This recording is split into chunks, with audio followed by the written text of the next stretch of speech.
sir. Good morning to you. How have your travels been? The Lord has granted me easy travel, so that I may get to my destination before it is too late. Are you on your way to Jerusalem? I am. I heard of the trial of Jesus of Nazareth, and I'm going to see for myself if the rumors are true.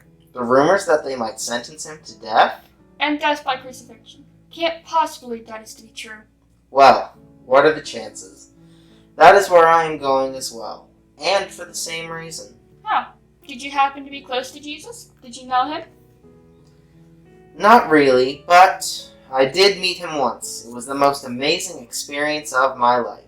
Wow, do tell. What happened? He was near my village only a few years ago. I wanted to see this man that everyone was talking about so badly that I hiked out to see if I could catch a glimpse of him. I guess I wasn't the only one with the idea. There were huge crowds there waiting to see him. Everyone wanted to hear him speak? Exactly. He hadn't meant to, I don't think. He was on his way somewhere, or something. But when he saw the crowds, he stopped. He turned to the crowds, and he started preaching. His voice was amazing. The things he was saying just filled me with wonder. I've always been small and scrawny, so I managed to slip through the crowds until I was near the front. I could see the look on his face, and almost feel the Holy Spirit as it moved around him. When you see him up close, you can tell he believes in every single thing he preaches. He really does believe in the God of all people. I have always wanted to hear him preach. He sounds like a real motivator. And that's not all. After he was finished, the people were starting to get hungry. Instead of sending them away, Jesus asked if there was any food. My mother is a very practical woman, and wouldn't let me leave the house without a packed lunch. And I had been so inspired by his words that when the disciples started looking around, I put my hand up. I told a fellow named Andrew about my lunch, and he brought it to Jesus. Are you serious? That is amazing. Your lunch fed Jesus himself? No, he prayed over it and started handing it out. Somehow there was enough of my lunch that the whole crowd, thousands of people, all had something to eat. And enough food that everyone was full. It was amazing. And then he looked at me. He said, "Thank you." To me, some poor kid from the middle of nowhere. Honestly, he changed my life. And that's why you're going to Jerusalem? To see him? Because of the day he changed your life? Yes, he showed me the importance of neighbors, of love, of appreciating the small things, like me. I have strived to help my whole neighborhood since then. I know that everyone is equal, and no one deserves to struggle if I have the chance to help them. If the rumors of what is happening in Jerusalem are true, then I want to let them know how much he meant to me. That's why I'm going too. Without him, I wouldn't even be alive. That sounds like quite the story. What happened? Ever since I was little, I've had these fits. Blackness covering my eyes and shakes taking over my body. Like I was no longer in control. No matter how hard I tried, my body would not answer my commands. Many said that I was possessed by a demon. It would come and go, but always without warning.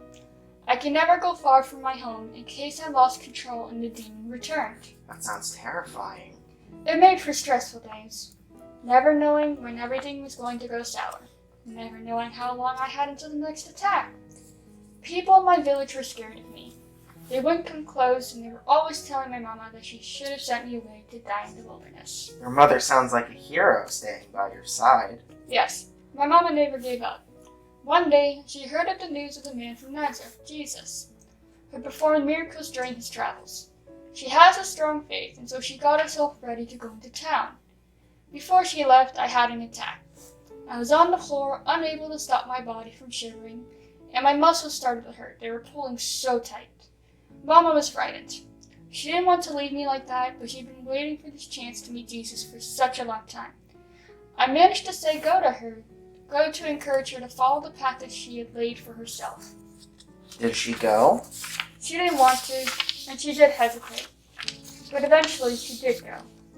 I don't know how long she had been gone, but suddenly the light coming into the room was different.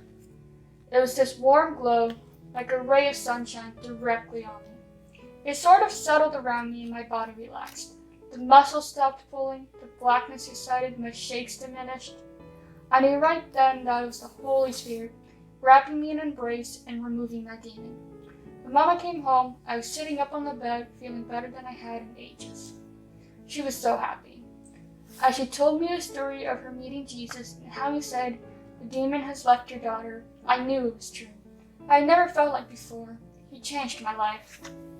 Wow, that is a spectacular story. And now you're going to Jerusalem to say thank you? In a way, he gave me an appreciation of life. I discovered parts of this world that were never open to me before. He gave me the chance to be important in my village, and I vowed never to let him down. And if this really is his last day in this world, I want him to know that he's not alone, that those of us who have been touched by his grace are both grateful and willing to continue his work.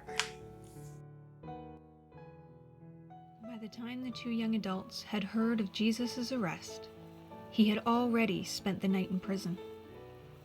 Before either of them had even left home, Jesus had already been put on trial, sentenced, and ridiculed by a mob.